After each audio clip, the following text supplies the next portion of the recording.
And I just want to reiterate a couple things. Thing number one, with these guests, we're giving you the tip of the iceberg. They have so much more information for you. So afterwards, take the information, contact them, ask your own questions, contact me, and I'll ask them if need be. Also, we want to be able to continue to do things like this. So if you can make a contribution financially, it is appreciated, and the money goes to help keep the arts and health going in our community, and arts in every community. I told you I won't be saying that a lot. Before I go on, just let's give another quick round of applause for Ralph Hunter and the African American Heritage Museum for having us here today. We're going a little bit over, but is the information beneficial so far? Excellent. Okay, all right, so we're going to keep going. We've talked a lot about your physical health. Now it's time for us to discuss mental health. And my go-to person is going to be my next guest, Tamu King. And just to tell you how the Lord works, I can remember we were doing a radio show. We were supposed to be talking for like 20 minutes. The show went on for like an hour. And while we were discussing the importance of addressing and paying attention to your mental health,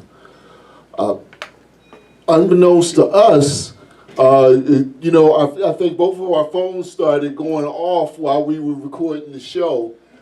Robin Williams had committed suicide, and people were contacting us because that was a big deal, and it just so happened that we were we kind of changed the trajectory of the show to address that, because people were, of course, feeling some kind of distress. We couldn't help Robin Williams, but we did what we could, and so that's why I'm glad that I do what I do, not because I'm as smart as Dr. Miller or Dr. Brim or Tamu, but because I'm smart enough to bring them onto my platform and hopefully help some people. So ladies and gentlemen, please help me welcome Tamu King.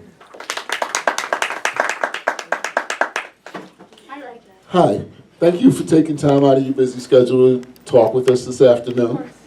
And this segment is your mental health matters. Listen, we've done this so many times, I'm not even going to ask you a question. I'll just let you make an opening statement about mental health in the Black community. I laugh, because we don't take care of ourselves. We don't take care of ourselves. Does she need the mic? I don't think I do. Okay. I'm good, right? Okay. Yeah, we have a lot of work to do. We'll talk about our physical, maybe, but we act like it's detached from our mental, and it's connected. Like, if you don't take care of this is like our, right, I call it the storage space. If we don't take care of this thing, what else do you think is going to happen?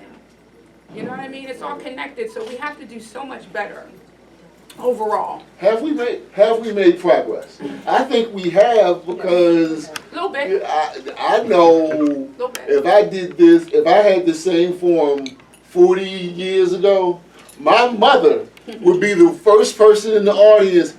Wait a minute, shut up. Ain't nobody, people gonna think you crazy. Am I lying, Brooke?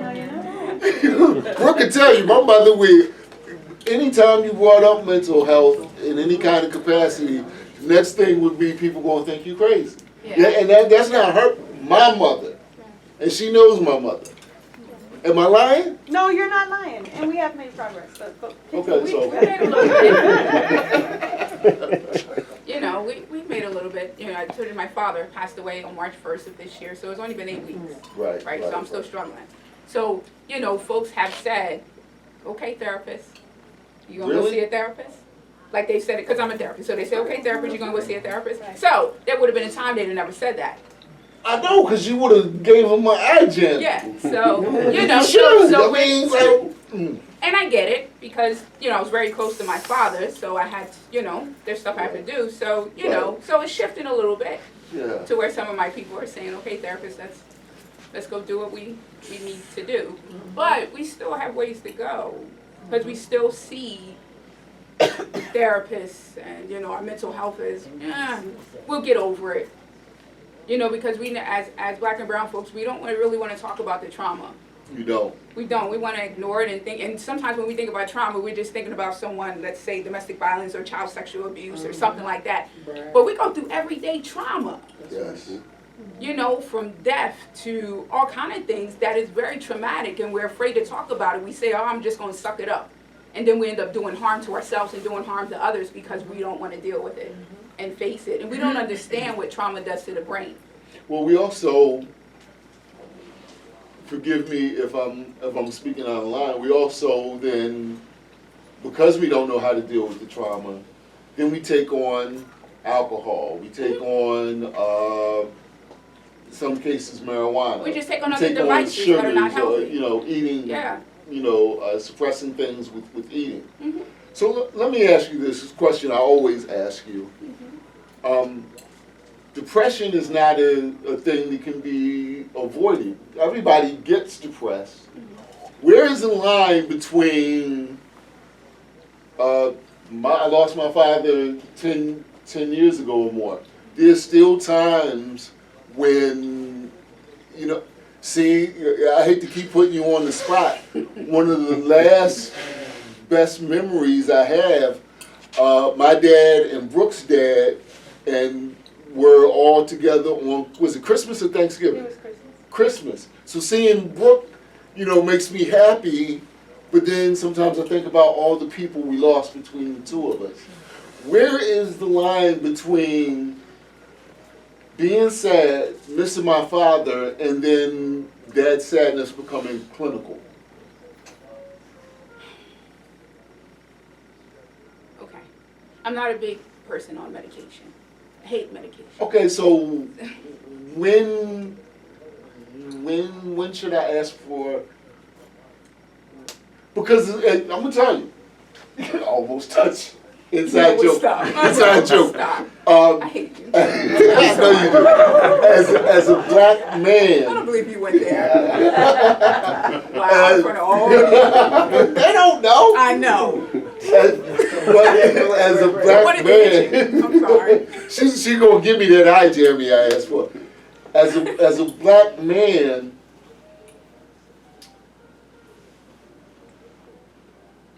very few people in my life are going to recognize that maybe I'm not managing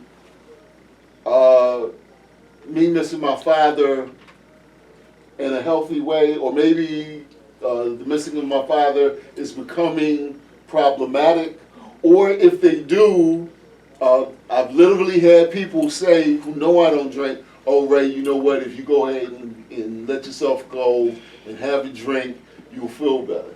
So, black men are not known for saying, this is more than I can handle, let me get help. Let me share with y'all real quick. So my son, he's 23. Of course, he's a black boy. My first husband died of cancer. My son was 12. He died at home. He was on hospice. My children, my daughter and my son was 12, my daughter was 16, they watched and saw their dad die. I said to them, wow, Daddy just lost his breath, because I felt and I was holding his hand. So we watched them die. My son was 12. Within a matter of 30 minutes, my house was jam-packed. I remember my uncle going to my son, and I could see my son starting to cry. He said, no time to cry, you're the man of the house now. I was hot, wanted to curse my uncle out, couldn't do it. That's the pressure right there. Yes, right? So from 12, my son is now 23. He's dealing with some things, I want to say some charges, because his anger spiraled, right? His mental health spiraled because folks never gave him permission. Yes, his mama did, but he looks up to the men in his life. So his uncle, my brother, and all of them telling him to suck it up. I remember getting a call when he was 21. He gave me a call. He said, Mommy, I just cried today for the first time for his daddy when he was 12 that died. We don't give our men permission to show emotions. We don't give our men permission, and then women are just as bad, not giving men permission to show emotions, because we say if you cry, you're a repeat that punk. last part. I want because if I say it, I'm toxic. Women do not give our black men permission to show emotion, That's right. True. Yeah. to express themselves in a healthy way, right? We want them to just Superman. black out. Gotta be Superman. Yes, y'all not Superman, and neither are we. But the minute we're not Superman, We're we weak. get penalized. Yeah, you do. And therefore your We get mental taxed. health shows out. Suffers. That's right. Yes, it suffers, and we have depression and all these other things that are happening. And you're drinking and you're smoking and you're doing all these other things if you were only just allowed to be human. So, I don't want to put words in your mouth. Don't. Okay, so then I'll ask you the same question then. I'm feeling overwhelmed. I don't know if there is a safe place to cry. What's the first, as a black man, what is my first step to getting a handle on this depression that is crushing me? If that black man does not have any safe person, you know what I mean, around them to say, hey man, I'm feeling this way, and that person hear them and not looking at them like they're crazy, then I believe in people like me that's a therapist, and not be afraid to go and say, I'm struggling. Right? Me as a therapist not going to automatically, well, some are not going to automatically refer you to medication, because many times you don't need medication. Most of the time you don't need medication. Right, As far as I'm concerned, it's very small. Right? So you just need an outlet, a safe space to be able to say, I'm hurting, I'm struggling. Right. This happened. Right. A lot of our black men were molested. They don't have safe space to talk about it. True. So now they're grown. I like to call us big little people. So they big little people struggling because no one ever gave them the space, or never gave us the space to say, I'm hurting. That's a lot of what we're dealing with. They're not clinical depressed. Right. Well, I'm going to ask you back to talk about that, because that is a large can of worms, the amount of black men who have been molested, and there almost is no safe space whatsoever to discuss that. I'm sorry, I keep talking, I lost my train. No, seriously. Oh no, here's what I wanted to ask you. Yes. As a black man, I see Dr. Miller, I give him the business. Whenever I see Pastor Page, I give him the business, he gives me the business. He really doesn't, but Lamar would be even a better example of, hey Ray, you still got them flat feet, or that, that poor jump shot or whatever. Part of our culture is, the dozens and, kind of joking with each other and roughhousing.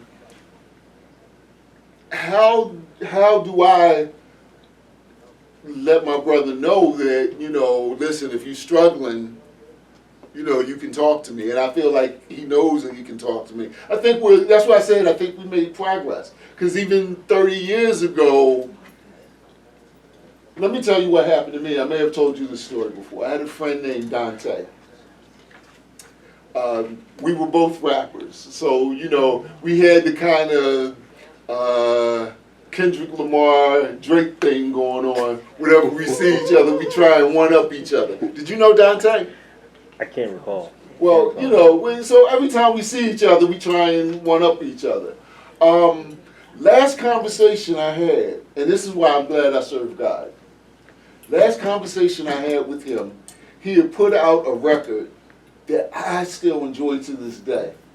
And I said, listen, despite all of our beefs and our going back and forths and battles and stuff, I got to give it to you. That record that you put out was hot. I'm loving it. I'm so glad that's the last conversation that I had with him. because I didn't know that that would be the last time I would see it. The next time I saw him, he was laying in a box from where he committed suicide. And the only thing I kept saying is, why, like, what was you going through that, you know, and I often ask myself in several different cases with people I know, did my being rough or giving people the business put them in a position to where they felt like they couldn't come to me, or did they think I would, you know, if they came to me with something serious, that I would continue to be like, oh man, that ain't nothing, you know, or that's why you a punk or something like that. I know you're not a black man, but how do we kind of change that energy that Dr. Miller was talking about, so that people know that we're receptive? I'm sorry? You just have to give folks the permission to know that you have permission and that you're safe with me. What is this? Is really just that simple. But we You don't never talk, give. we don't talk like that. Well, you got to change it.